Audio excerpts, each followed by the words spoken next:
Oke teman-teman, kita lanjutkan mereview manga Gachi Akuta. Kali ini kita lanjut review chapter 22 sampai chapter 29. Chapter dibuka. Kita lihat Rudo duduk sendirian di luar, lalu Enjin datang menghampiri Rudo dan mengatakan kalau Rudo sekarang bisa menggunakan Jinkinya dengan baik. Tapi Rudo tetap merasa bersalah karena meskipun dia sendiri sudah mengalami kemajuan, tapi dia masih belum bisa menolong atau melindungi orang yang telah membantunya, yaitu Grace. Enjin mengatakan kalau Grace sudah siap untuk mengorbankan nyawanya. Grace melindungi Rudo bukan karena orang langit, tapi karena Grace telah mengakuinya sebagai rekannya. Lalu Enjin mengajak Rudo untuk masuk, dan ternyata Grace tampak sehat walafiat. Rudo melihat Grace seakan-akan tidak percaya, jadi Rudo berpikir Grace sudah mati. Enjin dan janitor wanita langsung mengelus kepala Rudo karena sekarang tahu kenapa Rudo dari tadi melamun dan merasa bersalah. Rudo tampak kesal karena dia pikir Grace sudah mati karena orang-orang mengatakan kalau Grace tadinya terluka sangat parah. Grace mengatakan kalau ini semua berkat tim medis janitor wanita ini yang menyembuhkan Grace. Nama dia adalah Aisa Stelza, satu-satunya giver penyembuh di janitor. Kemudian kita lihat Zanka terkejut ada sesuatu yang besar muncul dari ruangan. Kita kembali ke 6 jam yang lalu, terlihat Volo menahan Rudo untuk pergi. Karena Rudo bersikeras untuk pergi ke zona terlarang untuk bertemu dengan seorang wanita. Rudo berkata mungkin wanita itu tahu cara untuk kembali ke langit.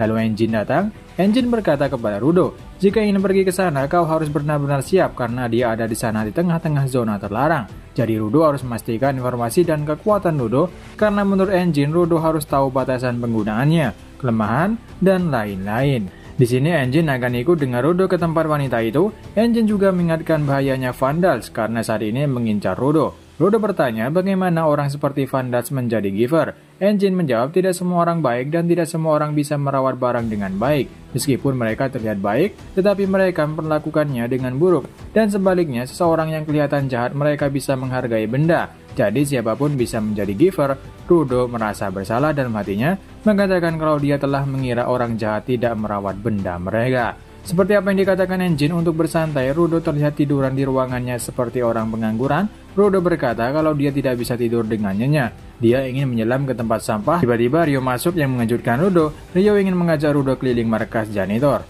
Rio menunjukkan beberapa ruangan di markas, ruangan latihan, ruang makan, dan kamar mandi. Rudo berkata kalau di sini lebih banyak ketimbang di atas. Rio bertanya kepada Rudo kesehariannya ketika masih di atas. Rudo berkata bertemu dengan Recto, pemandangan, menemukan sampah, dan dibully. Rio berkata kalau di sini juga ada pembuli. Lalu Rio menyebutkan makanan-makanan yang ada di markas ini. Ketika Rio menyebutkan manisan, Rudo seketika merenung karena manisan adalah makanan untuk orang kaya. Lalu Rio berkata kalau di sini ada manisan. Terlihat ada banyak manisan. Rudo tampak senang melihat ini karena Rudo belum pernah makan manisan. Rio menyuruh untuk mencobanya. Seketika Rudo langsung mencobanya dan kita lihat Rudo berteriak merasakan kesenangan yang sangat luar biasa. Karena ini pertama kalinya dia merasakan namanya manisan. Sehingga Rudo tidak berhenti makannya. Enjin mengingatkan untuk jangan berlebihan karena nanti bisa gendut. Tiba-tiba ada seorang bocah yang mungkin seumuran Rudo. Dia menatap Rudo tanpa mengatakan apapun. Dalam hati Rudo merasa kalau dia menginginkan manisan juga. Di saat Rudo memberikan satu manisan kepada bocah itu dengan tidak sopan mengambil manisan yang diberikan Rudo. Rudo bertanya-tanya, ada apa dengan bocah ini?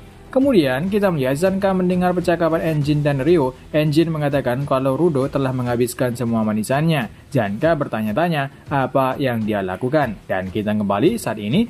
Zanka melihat sesuatu yang besar keluar dari ruangan dan Zanka terkejut dan berteriak. Ada orang asing aneh di sini. Dan ternyata dia adalah Rudo. Tubuh Rudo menjadi gendut seperti balon gara-gara makan semua manisan. Kemudian Rudo berlatih dengan Zanka untuk melatih Rudo menggunakan Jinkinya agar semakin mahir. Disaksikan oleh Enjin dan Rio, tapi anehnya kali ini Rudo tidak bisa mengubah pisau yang dia pegang menjadi Jinkinya. Enjin berkomentar, ini karena tersepsi dengan manisan jadi Rudo lupa caranya. Sedangkan Zanka berpikir mungkin Rudo hanya bisa merubah benda dari sampah atau benda yang telah rusak. Sehingga Zanka menyuruh milih salah satu benda yang telah dibuang dan ternyata benar Rudo bisa merubah benda rusak di sana menjadi Jinkinya. Enjin memuji Zanka, karena ini terlihat Zanka malu-malu. Rudo berkata kalau dia berhutang pada Zanka karena ini Rudo tahu kemampuannya. Kemudian setelah dia merubah benda rusak lagi menjadi Jinkinya, tiba-tiba hidung Rudo mengeluarkan darah dan terjatuh. Enjin baru ingat kalau dia pernah melihat Rudo seperti ini sebelumnya. Enjin berkomentar kualitas dari sarung tangan Rudo itu hebat, tapi tidak dengan tubuhnya tidak bisa menahannya. Lebih lama kau memperlakukan sebuah objek dengan sangat baik, lebih banyak lagi pengalaman dan akan lebih baik sebagai sebuah Jinki. Itulah apa yang kita sebut meningkatkan kualitas. Lebih baik kualitasnya lebih hebat kekuatannya, tapi kualitas bukan satu-satunya faktor yang menentukan kekuatanmu dalam bertarung. Kemampuan itu tergantung dari pengalaman dan pemikiran dari penggunaannya. Keduanya juga penting. Kemudian kita lihat Rudo sedang meredamkan tangannya yang terluka. Dia terlihat kesakitan tapi Rudo tetap menahannya. Ketika Rudo akan masuk kamarnya, tiba-tiba di kamarnya ada Ryo di sana. Ini membuat Rudo terkejut dan bertanya kenapa dia bisa ada di sini dan kapan dia masuk. Ryo menjelaskan kalau ruangannya ada di atas Rudo, jadi dia mendengar rintihan Rudo. Jadi Ryo turun ke bawah dan Ryo bertanya, apa karena tanganmu itu? Rudo berkata, kalau itu tidak sakit dan itu bukan karena luka bakar, tapi karena orang tuanya yang melakukan ini. Ryo mulai bangun. Dia berkata orang tua memberikan banyak hal, baik atau buruk. Sementara itu terlihat Engine dan Gris mengintip seseorang membuat sesuatu dan kita melihat wajah dari bos. Bos berkata sampai penutup wajah Rudo siap, aku akan menugaskan kalian untuk persiapan akhir dulu. Rudo bertanya-tanya, penutupan wajah apa? Engine beritahu kalau itu seperti miliknya. Bos mengatakan jadi sampai itu selesai kalian akan pergi untuk sebuah jimat keberuntungan. Semio melanjutkan ini buat jaga-jaga karena mereka tidak tahu apa yang akan terjadi di zona terlarang. Jadi sebagai penjaga itu, Semio akan menggunakan kemampuan Giver, yaitu membuat lukisan untuk mereka. Rudo bertanya, jadi kita mau kemana? Engine menjawab, kota dari graffiti, kota kanvas. Dan beberapa janitor yang akan ikut ke zona terlarang mencari seorang wanita. Dari Akuta Engine, Ryo, dan Zanka dari Eger dalam mengundang Tanzi dari pendukung Gris, Volo, dan Tom. Biasanya mereka akan bawa 5 pendukung, ini karena mereka akan pergi ke zona terlarang, jadi mereka akan bawa sedikit pendukung. Setelah tiba-tiba, Delamon berteriak keras kepada Rudo dan sangat prihatin mendengar masa lalu Rudo. Jadi dia tidak maafkan siapapun yang menyakiti Rudo. Tamji menjelaskan, meskipun cara bicara Delamon seperti itu, dia tetap orang yang baik. Lalu Engine minta Delamon untuk memberikan kata-kata yang semangat, dan lihat dia berkata dengan nada yang tinggi dan penuh semangat. Awalnya Rudo terkejut, tapi tiba-tiba dia ikut bersemangat dan akhirnya mereka berangkat. Kali ini kita melihat 2 orang yang membuat sebuah mural yang keren di dinding. Dan akhirnya Rudo dan lainnya telah tiba di kota kanvas. Rudo bertanya apa semua kota terbentuk seperti ini? Tamzi menjawab, kalau kebanyakan kota seperti ini untuk melindungi dari sesuatu yang dibuang dari surga. Kemudian ada 2 orang yang ingin masuk ke dalam kota tapi mereka tidak bisa masuk. Seperti ada penghalang yang tak terlihat sedangkan Rudo agak ragu untuk masuk juga. Tapi beda dengan Engine dan lainnya. Mereka mudah masuk. Engine menjelaskan kepada Rudo, semua orang bebas masuk keluar kota selama kau tidak memiliki niatan yang aneh-aneh. Kita lihat dalam di kota sebuah bangunan atau sebuah dinding terdapat lukisan yang keren-keren. Rudo terkesan melihat ini semua. Ini karena ada orang yang menyukai lukisan dan ada yang tidak peduli atau tidak menyukainya. Sehingga dibangunkan kota kanvas ini agar semua orang di sini bebas untuk menggambar. Rudo bertanya, apa kita kemari cuma melihat seni? Angel menjawab kalau mereka ke sini untuk menemui seseorang Giver dari pewaris seniman kota ini. Kemampuannya punya kekuatan menerapkan jimat pada benda yang dia lukis. Contohnya pintu masuk kota tadi, seorang berandalan tidak bisa masuk itu karena kemampuan Giver yang ada di luar tembok, yang mempunyai jimat yang mencegah orang-orang dengan niat jahat untuk masuk. Di saat mereka sedang berjalan, tiba-tiba ada seorang bocah menabrak Engine. Dia terlihat menangis ketika Engine akan menyapanya. Bocah itu langsung berlari lagi. Kemudian muncul seorang menyapa mereka. Dia berkata, kalian datang lebih cepat dari yang kuduga, janitor. Ternyata orang itu adalah wali kota di sini. Engine langsung beritahu tujuannya kemari untuk membuatkan sebuah jimat, tapi sang wali kota mengatakan kalau orang itu sudah meninggal dunia. Jadi orang itu bernama Gob. Lalu sang wali kota menjelaskan kalau Gob dia tidak suka tinggal di zona aman. Jadi dia pergi ke zona terkontaminasi. Dia pasti sangat menikmati melukis sehingga dia sering melepaskan maskernya berkali-kali. Terlihat Rudo masang wajah yang penuh tekanan. Lalu Tamzi beritahu Rudo untuk tak perlu memikirkannya karena di sini sudah terbiasa. Lalu dengan jimatnya sang wali kota sudah memutuskan seseorang yang akan mewarisi Jinki ini dari generasi ke generasi, dan ternyata dia adalah seorang bocah yang menabrak Engine tadi. Wali kota melanjutkan, aku tidak tahu kriteria seperti apa yang dipilih, apakah kehebatan wikisnya atau hal lain. Yang terpenting, orang terpilih akan selalu membangkitkan kemampuan mereka sebagai Giver. Ketika mereka mewarisi janji pulpen ini, nama anak ini adalah Remlin Tizard. Dia diakui oleh Gob sebagai pembuat jimat selanjutnya. Rudo menatap Remlin sangat dalam, lalu Volo berkomentar, jadi ada juga ya orang yang dengan mudah menjadi Giver seperti itu. Seorang Giver dengan bakat bisa menjadi Giver setelah mereka mendapatkan Jinki meskipun itu bukan miliknya. Seperti Zanka katakan itu juga adalah sebuah bakat. Bahkan sebelum ada bakat, pewaris Jinki itu sendiri sangat jarang. Rudo sambil melihat sarung tangannya, dia berpikir pewaris Jinki.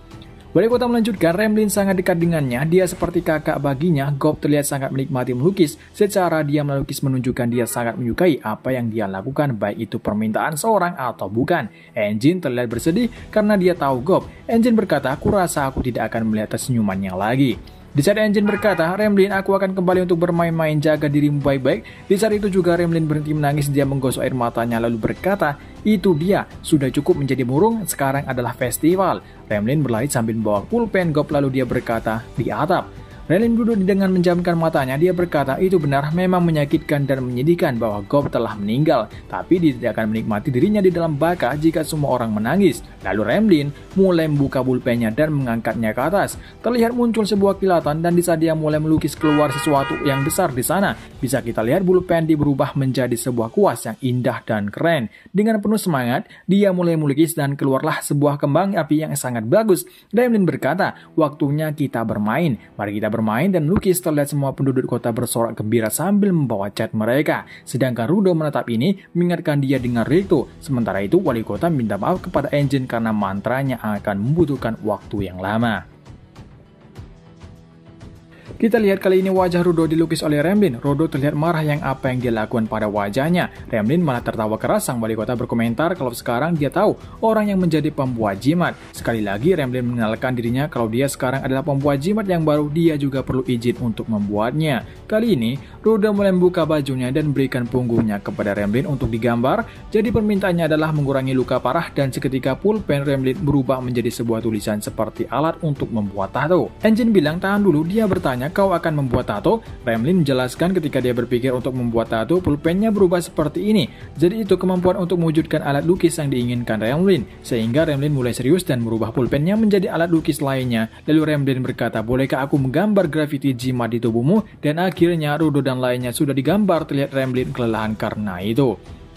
Sementara itu, di saat mereka berada di gerbang pintu masuk kota, dua orang yang tadi tidak masuk memprotes kepada wali kota. Kenapa anak kecil yang menjadi pewarisnya? Padahal dia sendiri adalah juara kontes melukis. Wali kota langsung mengatakan, diamlah dengan nada yang lantang. Dengan tegas wali kota menyuruh mereka berdua untuk pergi dari sini. Dan akhirnya mereka akan kembali ke markas Denitor untuk mengambil masker milik Rudo. Dan sebelum itu, Engine akan bawa Rudo ke tempat yang dia sukai dan benar, itu adalah tempat sampah. Seketika Rudo sangat senang dan berlari untuk mencari sampah yang berharga. Namun mengejutkan di sini kita melihat sebuah televisi yang menampilkan seseorang yang menggunakan sarung tangan seperti milik Rudo. Tapi pada akhirnya TV tersebut mati. Dan akhirnya Rudo kembali ke markas. Di sana dia sudah ditunggu oleh orang yang membuat maskernya. Nama orang ini adalah August. Sebelum dia membuat, dia mengukur wajah Rudo terlebih dahulu di saat Rudo tertidur. Dan juga August bertanya tentang kepribadian Rudo kepada Engine dan Semiyu, sehingga bos telah memilihnya. Rudo terkejut. August mengukur wajahnya ketika dia tertidur. Lagi pula Rudo tidak mengunci pintunya, jadi August bisa masuk. Ternyata August adalah kakak Aisyah. Aisyah mengatakan untuk jangan membuat masalah, dan akhirnya mereka semua siap berangkat. Rudo terlihat mengomel sendiri kalau banyak orang berisik di sini. Lalu mereka membuka atau melepaskan kalung leher di Rudo. Volo juga menjelaskan ada sesuatu pertukaran darah, itu membuatmu merasa kau seperti teman. Sehingga Engine, Ryo, Zanka menetap tajam. Rudo mengatakan berikan darahmu. Lalu mereka berangkat di perjalanan. Engine beritahu kepada Rudo kalau dia terlalu banyak membawakan benda yang diambil dari sampah. Dan akhirnya mereka berada di zona terlarang, padang pasir, dan pasir ini adalah sampah yang sudah menjadi debu. Lalu Rudo mengingat August mengenai masker cara menggunakannya. Dari kejauhan mereka langsung disambut oleh satu makhluk buas Abran yang berbentuk kalajengking. Dan di sini kita melihat tampilan keren dari masker milik Rudo. Dan sampai di sini dulu untuk videonya teman-teman. Selanjutnya kita akan melihat Rudo dan lainnya akan bertemu dengan seorang wanita. Jadi mohon bersabar untuk update video selanjutnya karena di channel ini banyak manga yang direview. Dan terima kasih.